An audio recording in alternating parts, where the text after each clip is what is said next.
चूहिया और जलता दिया। एक रात की बात है, रसूल अल्लाह अपने घर में चटाई पर आराम कर रहे थे। कमरे में एक दिया जल रहा था।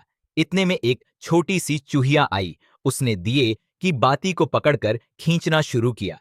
खींचते खींचते वह चूहिया बाती को उस जगह ले आई जहां रसूल अल्लाह बैठे थे। अचानक बाती नीचे गिर गई और चटाई का एक छोटा सा हिस्सा जल गया। यह देखकर रसूल अल्लाह ने अपने साथियों को एक बड़ी सीख दी।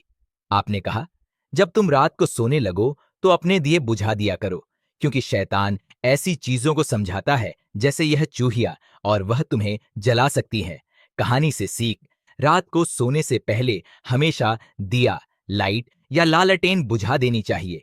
इससे आग लगने जैसे बड़े नुकसान से बचा जा सकता है। अल्लाह के नबी हमें हमेशा फायदे वाली बातें सिखाते थे। यह कहानी अब्बू दाऊद की किताब अस्सलाम में लिखी हुई है।